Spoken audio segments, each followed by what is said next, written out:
Hey guys, மூன்று முடிச்சு சீரியலில் நந்தினியும் சூர்யாவையும் வந்து சேர்த்து வச்சு பார்க்குறதுக்கே வந்து ரொம்ப சூப்பராக இருக்குது. அதுக்கு தான் அவங்க மாமனார் வந்து அவ்வளோ வந்து கஷ்டப்பட்டுட்டு இருக்காரு. இந்த சுந்தரவல்லி தான் வந்து பயங்கர கடுப்பில் வந்து சுற்றிட்டு இருக்காங்க. ஏன்னா இவங்க ரெண்டு பேரும் வந்து ஜோடியாக வரதை பார்த்துட்டு, அது மட்டும் இல்லாமல் வந்து பார்த்திங்கன்னா வந்து எப்படி இந்த பிரச்சனைகள்லாம் வந்து சொல்யூஷன் கண்டுபிடிக்கிறது அப்படின்ற மாதிரி வந்து சொல்லிட்டு சூர்யா நந்தினி கிட்ட வந்து கேட்டுட்ருக்காங்க. யார் தான் இதுக்கு காரணம்னு சொன்னதானே நானும் கண்டுபிடிக்கிறதுக்கு அப்படின்ற மாதிரி சொல்லிட்டு, சார் நீங்கள் தான் காரணம் அப்படின்ற மாதிரி வந்து சொல்லிட்டு நம்ம நந்தினியும் வந்து சொல்கிறாங்க. இவருக்கு பயங்கர ஷாக்கு, எதனால் வீட்டை விட்டு போனாங்க அப்படின்னு சொல்லி வந்து கேட்டதுனால, ஏன்னா நீங்கள் இப்படி வந்து குடிச்சிக்கிட்டே இருக்கீங்க, தேவையில்லாத வந்து உங்கள் மம்மி கூட வந்து பிரச்சனை பண்ணிக்கிட்டே இருக்கீங்க அப்படின்றனால தான் அப்படின்ற மாதிரிலாம் வந்து சொல்லிட்டு இவங்க ஒரு பக்கம் வந்து சொல்லிட்டு இருக்காங்க. அது மட்டும் இல்லாமல் வந்து இந்த நந்தினியும் வந்து இந்த பணக்கார வீடு, அந்த பணத்து மேலே எந்த ஒரு ஆசையும் இல்லை, எனக்கு வந்து நிம்மதியாக இருக்கணும் அப்படின்ற மாதிரி வந்து சொல்லிட்டு இருக்காங்க. எல்லாரும் சந்தோஷமாக இருக்கணும் அப்படின்ட்டு வந்து சொல்லிட்டு இருக்காங்க. இந்த சைடு பார்த்தீங்கன்னா இவங்க வீட்டில் வந்து இப்போ ஒன்றா காரில் போகிறத பார்த்துட்டு சுந்தரவல்லியும் வந்து பயங்கரமாக வந்து காரை கொளுத்துறதுக்கான வேலையெல்லாம் வந்து பார்த்துட்ருக்காங்க. பயங்கர டென்ஷனாக வந்து சுற்றிக்கிட்டு இருக்காங்க. அது மட்டும் இல்லாமல் பார்த்தீங்கன்னா நம்ம சுந்தரவல்லியோடைய ஹஸ்பண்ட் கிட்டேயும் வந்து ஒருத்தர் வந்து சொல்லிட்டு இருக்காரு,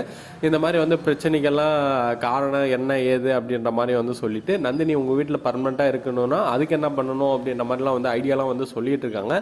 என்ன பண்ணுறாங்க அப்படின்னு சொல்லி வந்து வெயிட் பண்ணி பார்த்து தெரிஞ்சுப்போம். ஃபஸ்ட்டு வந்து நம்ம நந்தினி சூர்யாவை வந்து முழு மனசாக ஏற்றுக்கிட்டு சூர்யாவையும் முழு மனசாக வந்து நந்தினியை வந்து பார்த்துக்கிட்டாருன்னா சூப்பராக இருக்கும் சீரியல். பாப்போம் என்ன பண்ணுறாங்க அப்படின்னு சொல்லி. ஓகே ஃப்ரெண்ட்ஸ், தேங்க்யூ ஃபார் வாட்சிங் திஸ் வீடியோ.